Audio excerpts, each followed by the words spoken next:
సన్యాసుల్లా ఉన్నవారు దేవుడితో వ్యాపారం చేసి కోట్లు సంపాదిస్తున్నారు. జనాలకు చెవిలో పూలు పెట్టి స్వాముల్లా బిల్డప్పిస్తున్నారు దొంగ స్వాములు. అయితే ఓ వ్యక్తి దిగువ మధ్యతరగతి స్థాయి నుంచి కష్టపడి కోట్లు సంపాదించాడు. చివరకు సంపాదన మీదే విరక్తి చెంది ఏకంగా కోట్ల సంపాదనను విరాళంగా రాసిచ్చారు ఆయన.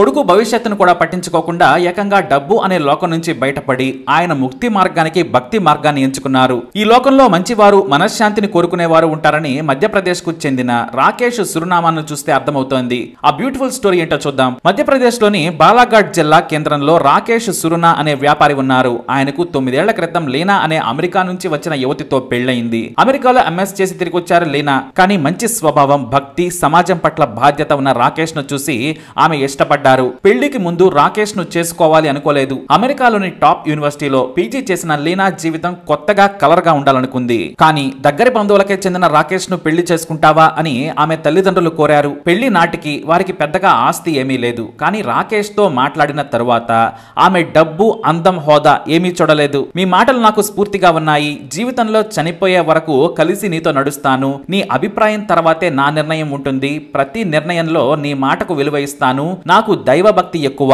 మీలాంటి చదువుకున్న వారికి ముందే చెప్పడం నా బాధ్యత. నాకు పెద్దగా డబ్బు లేదు, బైక్ మాత్రమే ఉంది. నేను చాలా సింపుల్ గా లైఫ్ గడుపుతాను. నాకు బట్టలు ఎలా ఉన్నా పర్వాలేదు. సాధారణ చెప్పులు వాడుతాను. మోడర్న్ గా ఉండడం నాకు తెలియదు. ఎక్కువ కోరికలు లేవు, అలా అని అప్పులు కూడా లేవు. వ్యాపారం మొదలు పెట్టాను. ఇప్పుడిప్పుడే నేను అమ్మే బంగారానికి జనంలో మంచి గుర్తింపు ఉంది. లాభం కంటే నమ్మకం నాకు ముఖ్యం. అందరూ 5 ఏళ్లలో సంపాదిస్తే నాకు 10 ఏళ్లు పట్టొచ్చు అని చెప్పాడు రాకేష్. నాది ఒక రకమైన సంతోషకరమైన జీవితం అన్నారు రాకేష్. అవే మాటలు లీనాకు బాగా నచ్చాయి. పెళ్లి చూపుల్లో కంటే ఒకసారి మాట్లాడిన తర్వాత రాకేష్ ను మాత్రమే పెళ్లి చేసుకుంటానని చెప్పింది లీనా. ఇద్దరికి 10 ఏళ్ల క్రితం పెళ్లయింది. రాకేష్ తో జీవితం మొదలు పెట్టాక అమెరికా వ్యవహారిక మాట, బట్టలు అన్ని వదిలేసింది లీనా.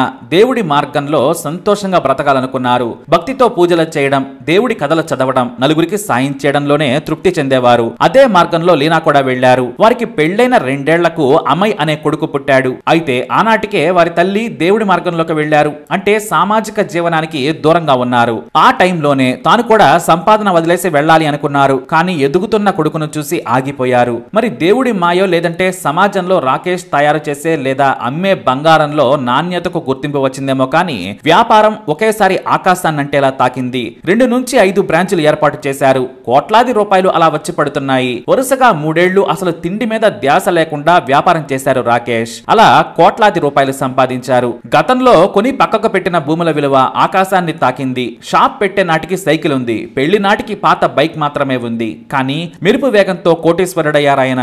సంపాదన ఉంది, కానీ మనశ్శాంతి లేదు. హాయిగా పడుకోవాలన్నా సరే ఏదో ఒక వ్యాపారంలో చిక్కుముడి ప్రతిరోజు ఉండేది. తన కింద పనిచేసే వారి నుంచి వినియోగదారుల వరకు అందరినీ సంతృప్తి పరచడమే జీవిత ధ్యేయంగా మారినట్లు అనిపించింది. ఓ పక్క డబ్బులు వచ్చి అకౌంట్ లో పడుతున్నాయి. కానీ ఇదేనా జీవితం అనుకున్నారు. ఈ సమయంలోనే తన భర్త చనిపోవడంతో రాకేష్ సోదరి కూడా ఇలలోక సుఖాలను వదిలేసి దేవుడి మార్గంలోకి వెళ్లిపోయింది. దీంతో తన కొడుకుకు 7 ఏళ్ల వయసు రాగానే తాము సైతం ఈ వ్యాపారం, డబ్బు అనే సుఖాలను వదిలేస్తున్నామని ప్రకటించారు. ఎందుకంటే వారి ఆధ్యాత్మిక గురువు మహేందర్ సాగర్ మహారాజ్, మనీష్ సాగర్ మహారాజ్ ల మాటలను స్ఫూర్తిగా తీసుకుని 11 కోట్ల ఆస్తులను గోశాలలకు, దేవాలయాలకు రాసిచ్చారు. అంతేకాదు అప్పటి వరకు కష్టపడ్డ వ్యాపారాన్ని తన కోసం కష్టపడ్డ పనివారికి వదిలేసి బాగా చూసుకొని తన పేరు చెడగొట్టదని చెప్పారాయన.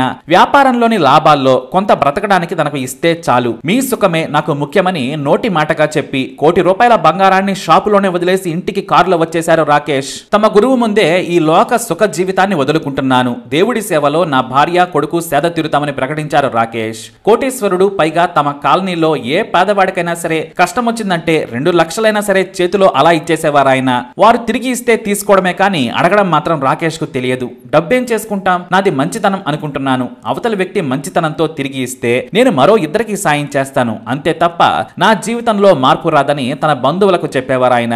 ఇంతటి మంచి వ్యక్తి కోట్ల ఆస్తులను వదిలేయడంతో స్థానిక జైన్ కమ్యూనిటీ పెద్దలు షాక్ అయ్యారు. అయినా ఓ మంచి మనిషి మంచి నిర్ణయాన్ని స్వాగతించారు. తమ మతం నుంచి ఆయనకు ఘనంగా సన్మానం చేసి వీడ్కోలు పలికారు. ఆయన వేడుకకు పట్టణంలోని వేలాది మంది జైనులు వచ్చి ఆయన ఆశీర్వాదం తీసుకోవడం వైరల్ గా మారింది. మంచి మనుషుల ఆశీర్వాదాలు మంచి కలిగేలా చేస్తాయని జైనులు నమ్ముతారు. ఇప్పుడు రాకేష్ ను అంతా దైవాంశ సంభూతుడిలా చూస్తున్నారు. కష్టాలు, సుఖాలు, డబ్బు సంపాదన, లగ్జరీ లైఫ్ తో పాటు అన్నింటినీ వదిలేసి కేవలం దేవుడి సేవలో సేద తీరుతున్నారు రాకేష్ దంపతులు. అంతేకాదు కొడుకును కూడా చిన్నప్పటి నుంచే దేవుడి మార్గంలోకి తీసుకెళ్లారు. చదువు తర్వాత అతని ఇష్టం అంతా దేవుడే దేవుడే అమ్మాయికు కూడా మార్గం చూపుతారని నమ్ముతున్నారు. పేదలకు, ఇతర భక్తులకు తాము సాయంగా ఉంటామని చెప్పారు రాకేష్ సురున. మరి ఈ రోజుల్లో కోట్లు దోచుకునే నాయకులకు రాకేష్ కుటుంబాన్ని చూసైనా సరే కాస్తంత సిగ్గొచ్చిన సామాన్యులకు మేలు జరుగుతుంది అనడంలో ఏమైనా సందేహం ఉందా? మీరే చెప్పండి. అలాగే వీడియోని లైక్ చేయండి, షేర్ చేయండి, మా ఛానల్ని సబ్స్క్రైబ్ చేసుకోండి.